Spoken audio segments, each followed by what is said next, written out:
চটপট 24-এ শুরুতেই নজর রাজনীতির দিকে।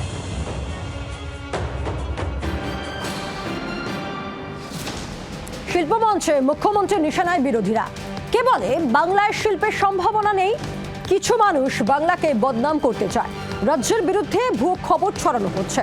জিএসটির টাকা নিলেও রাজ্যের প্রাপ্য দিচ্ছে না কেন্দ্র, তোপ মুখ্যমন্ত্রী। বাংলা এশিয়ার অন্যতম বড় লজিস্টিক হাব, বিনিয়োগে বাংলা এখন আন্তর্জাতিক স্তরের অংশ। বাংলা একদিন বিশ্বকে নেতৃত্ব দিচ্ছে একদিনে। শিল্প সম্মেলন থেকে মন্তব্য মুখ্যমন্ত্রী।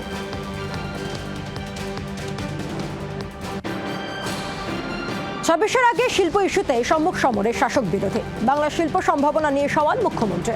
লজিস্টিককে শিল্পের মর্যাদা দিয়েছে বাংলা। কলকাতা শিলিগুড়ি এক্সপোর্ট সেন্টার খোলা হয়েছে। শিল্পের বাস্তবায়ন নিয়ে প্রশ্ন শুভেন্দু অধিকারী। শিল্প সম্ভাবনা ধ্বংস হয়েছে তো বিরোধী দল নেতা। ভারী শিল্প ছাড়া কোনো গতি নেই, সওয়াল শুভেন্দু। ভবানীপুরের রাস্তায় তৃণমূলের বিএলএ টুরা। তৃণমূল নেত্রীর বৈঠকের পরই তৎপর তারা।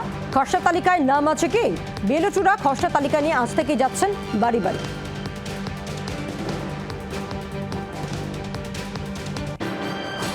পশ্চিমবঙ্গে এসআইআর প্রক্রিয়ায় প্রথম ধাপ শেষ। শুনানির জন্য ভোটারদের নোটিশ পাঠাতে শুরু করে দিয়েছে নির্বাচন কমিশন। প্রথমে নো ম্যাপিং প্রায় 32 লক্ষ ভোটারের কাছে পাঠানো হবে এই নোটিশ। নোটিশ দেওয়ার পর 7 দিন সময় দেওয়া হবে ভোটারদের। কোথায় কখন শুনানি হবে তা নোটিশেই বলে দেওয়া হবে। আগামী 14ই ফেব্রুয়ারি চূড়ান্ত ভোটার তালিকা প্রকাশ। তার আগে 7ই ফেব্রুয়ারি অবধি চলবে শুনানি পর্ব। প্রতিটি বিধানসভার একাধিক জায়গায় শুনানি হবে। খসড়া তালিকায় গোটা পরিবারের নামে বিভ্রান্তি। চূড়ান্ত বিভ্রান্তিতে বাঁকুড়ায় বিষ্ণুপুরের পরিবার।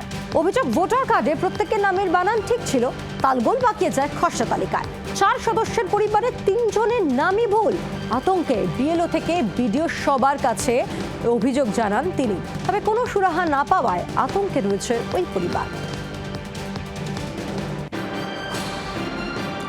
নিমতায় মৃতের তালিকায় জীবিত মহিলা। এমনই তাজ্জব ঘটনা দমদম উত্তর বিধানসভার 122 নম্বর ওয়ার্ডে।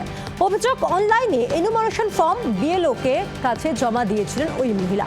খসড়া তালিকায় খুঁজে না পেয়ে আতঙ্কে ছিলেন তিনি। পরে মৃতের তালিকায় নিজের নাম দেখতে পান। কমিশনের ভূমিকা নিয়ে প্রশ্ন তুলছে পরিবার।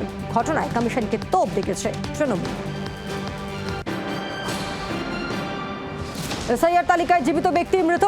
খসড়া তালিকায় মৃত কালনার কালীনগর পাড়া এলাকার বাসিন্দা পূর্ণা সাহা।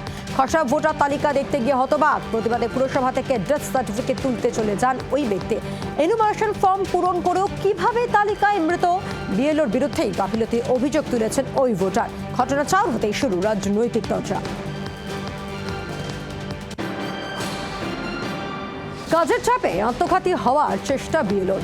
ডায়মন্ড হারবারে গলায় ফাঁস দিয়ে আত্মহত্যা চেষ্টা। কাজের চাপে মানসিকভাবে ভেঙে পড়েন ওই বিএলও। হাসপাতালে ভর্তি করানো হচ্ছে ওই বিএলওকে। যুব ভারতীর কোন ব্লক থেকে ছোড়া হলো বোতল? উত্তর খুঁজতে ফরেন্সিকের সাহায্যে সিট। প্রথম বোতল ছোড়া শুরু হয় লোয়ার টিয়ার থেকে। রীতিমতো সেই ব্লককে চিহ্নিত করেছে সিট। স্টেডিয়ামে সিসিটিভি ফুটেজ বাজেয়াপ্ত করেছে সিট। বাজেয়াপ্ত হলো ব্রডকাস্ট হওয়া আউটপুট লিঙ্কও।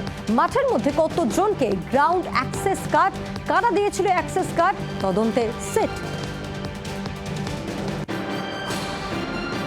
আইএসএফ পর্যবেক্ষককে বেধড়ক মারধরের অভিযোগের তীর তৃণমূলের দিকে। স্থানীয় সূত্রে খবর, বুধবার গড়বেতা এক আইএসএফ কর্মীকে তুলে নিয়ে যাওয়া হয় তৃণমূলের পার্টি অফিস এবং সেখানে রমজান আলী খান নামে ওই আইএসএফ কর্মীকে বাঁশ লাঠি দিয়ে বেধড়ক মারধর করা হয় বলে অভিযোগ। এলাকায় আইএসএফ এর প্রভাব বাড়ছিল বলেই হামলা। অভিযোগ পরিবারের, অভিযোগ অস্বীকার তৃণমূল। তৃণমূলের পঞ্চায়েত সদস্যকে অনুপ্রবেশকারী তকমা। পঞ্চায়েত সদস্য এবং তার মায়ের বিরুদ্ধে কমিশনের নালিশ জানালো বিজেপি। পূর্ব বর্ধমানের জামালপুর মোহনপুরের ঘটনা। পঞ্চায়েত সদস্য রূপালী বিশ্বাস এবং তার মাকে বাংলাদেশে অনুপ্রবেশকারী বলে দাবি বিজেপির স্থানীয় বিএলএর। এ নিয়ে ব্লক ও জেলা নির্বাচনী আধিকারিকের কাছে দায়ের হয়েছে অভিযোগ। অভিযোগ প্রমাণিত হলে আইন মাফিক পদক্ষেপ গ্রহণের হুঁশিয়ারি বিডিও। ঘটনা প্রকাশ্যে আসতেই রাজনৈতিক চর্চা শুরু। মনরেগা থেকে বাদ মহাত্মা গান্ধীর নাম। সংসদ চত্বরে মিছিল করে বিক্ষোভ বিরোধীদের। বিক্ষোভে সামিল সোনিয়া গান্ধী, মল্লিকার্জুন খার্গে সহ বিরোধীরা। রবীন্দ্রনাথের ছবি নিয়ে বিক্ষোভে তৃণমূলের 3 সাংসদ। তৃণমূলের তরফে বিক্ষোভ মিছিলে হাজির অসিত মাল, প্রকাশজিৎ বড়াই, মিতালি বাগ। নিম্নমানের সামগ্রী দিয়ে স্কুলের পাঁচিল তৈরির অভিযোগ। গোঘাটের বধেশ্বর প্রাথমিক বিদ্যালয়ের পাঁচিল ঘিরে তৈরি হয়েছে বিতর্ক। অভিযোগ, আমাদের পাড়া আমাদের সমাধান প্রকল্পের টাকায় নির্মাণ হয়েছে পাঁচিল। আঙুলের খোঁচায় উঠে যাচ্ছে একেবারে কংক্রিটের ঢালাই। ঘটনা প্রকাশ্যে আসতে তেড়ে ফুঁড়ে উঠেছে বিজেপি। তৃণমূলের দুর্নীতির অভিযোগে সরব হয়েছে বিরোধী শিবির। পাল্টা দায় উড়িয়েছে শাসক দল। বাংলার আওয়াজ, বাঙালির আবেগ, জি 24 ঘন্টা।